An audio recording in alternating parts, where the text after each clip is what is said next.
In 2012 Republican presidential politics, Mitt Romney scored a double win Saturday. He took the main caucuses with 39% of the vote. Ron Paul came in a close second with 36%. And at CPAC, the annual gathering of conservative activists here in Washington, Mitt Romney won the straw poll with 38%. Rick Santorum came in second with 31%. At CPAC, Sarah Palin blew the lid off the conference with a fiery keynote speech. And she joins us now here in studio. Governor, welcome back to Fox News Sunday for the first time here in Washington, D.C. In the belly of the beast. Thank you. Yes. All right. Well, you blistered Barack Obama in your speech, and we'll get to that. You also had a message for the Republican establishment here in Washington. End the crony capitalism and bring the Tea Party into the congressional leadership. What's your point? Absolutely. Well, those Tea Party members of Congress now, they have fulfilled their promise to the people who hired them. They had promised that they would do all that they can to rein in the growth of government.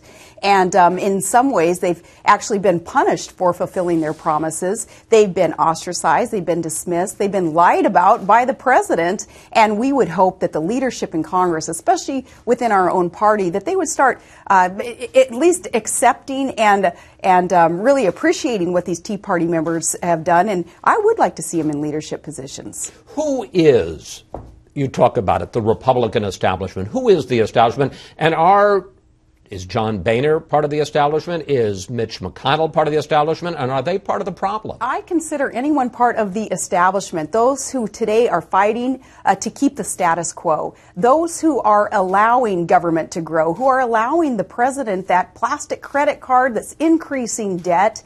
And they are not engaging in that sudden and relentless reform that we need in order to defend our republic, in order to get us off this road towards bankruptcy. So, for instance, the folks that agreed to raising the debt ceiling, the folks who agreed to tide the government over with one of these continuing resolutions, they're part of the problem? And maybe not one specific vote that they have taken, say, to increase the debt ceiling, but that culmination of votes and support for bigger government. They are part of the problem, and much of that does have to do with an establishment that doesn't want to see a lot of change in Washington, D.C., in our federal centralized government, because they're doing just fine with the way that things are going. Even though the American people aren't doing just fine, they're hurting, and they do want to see a change.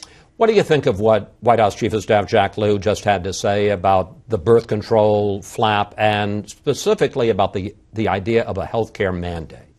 I was shocked at the spin in his message. He sounded like the press secretary. And I don't know why we're not arguing yet the whole basic premise of this mandate. Regardless of faith-filled Americans who are offended by this assault on their freedom of religion, and the basic premise of this is government, again, mandating to private employers and to insurance companies what they must provide. What gives government the right to tell us what we must consume, what we must purchase, what we must provide our employees? All right, but let's take a look at the overall picture, because you really were very critical of Obama yesterday in your keynote speech. The economy is improving.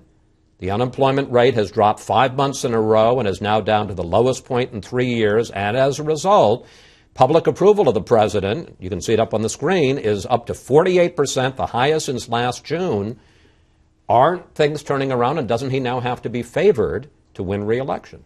I argue those unemployment numbers, by the way, that have been released, where we're looking now at 8.3% unemployment, when really the fact is people have dropped out of the search for employment right now. The numbers have changed. I think a lot of it has to do with people just kind of giving up on finding a job right now. And I think that true numbers would reflect that. Real unemployment is above 10%, according to the experts, the economists who are really crunching numbers. So I do argue what those numbers are. But no, you ask those 13 million Americans who still can't find a job. You ask those 46 million Americans who are living in poverty, and the 23% increase in government dependency that has really made our country suffer, because we're eliminating the opportunity for all to rise and to succeed in the private sector successfully because of this government growth and this dependency. You ask those people if they think things are turning around around and getting better.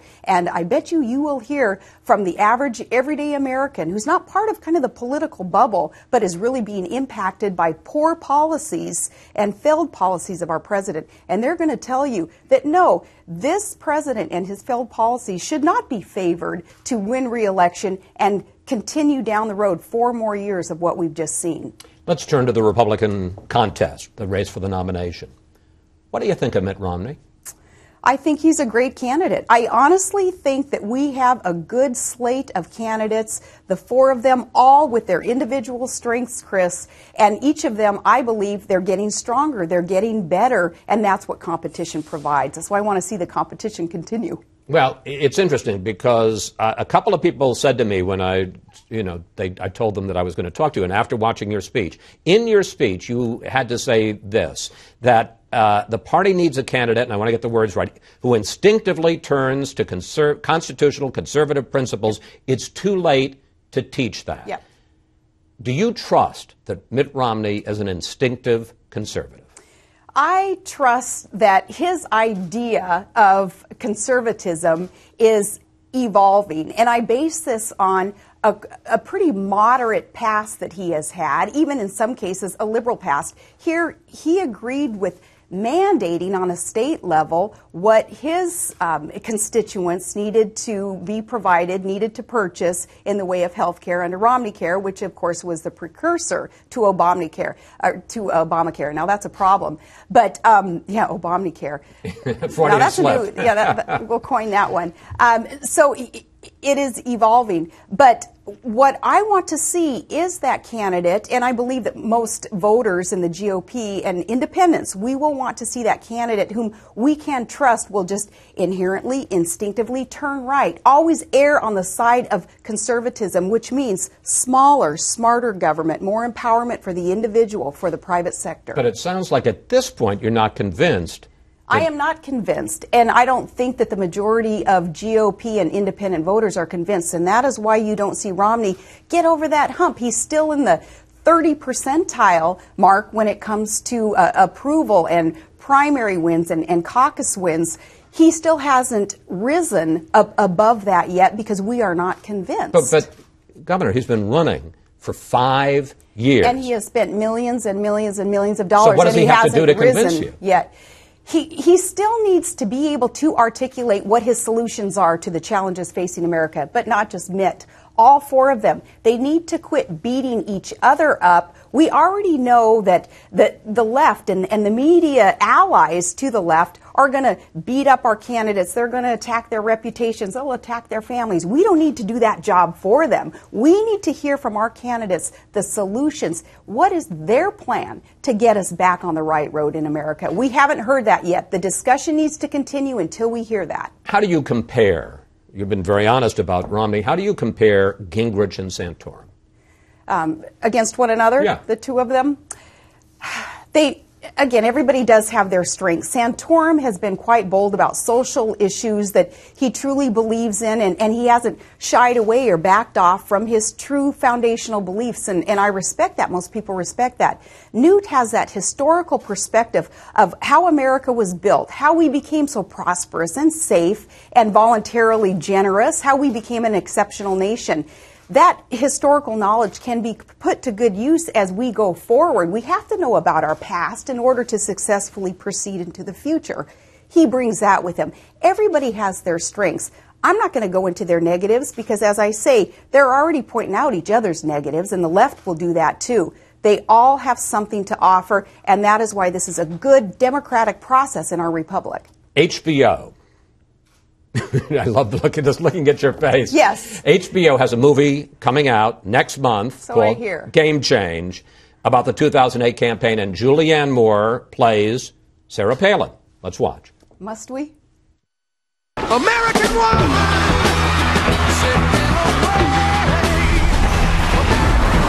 No, they say the difference between a hockey mom and a pit bull? Lipstick. Does she do a good Sarah Palin? I think we're going to call that the Sarah Palin Employment Act, and you guys need to thank me for employing more people probably in their imitations of Sarah Palin than the president has put Americans to work. So it's a stimulus act. It is a stimulus act, yes, but oh, goodness gracious. You know, I'm really not too concerned, though, about an HBO movie based on a false narrative when there are so many other things that we need to be concerned about. I want to ask you one more question about this, because there is a more serious side, and I want to give you an opportunity to respond, because you're right.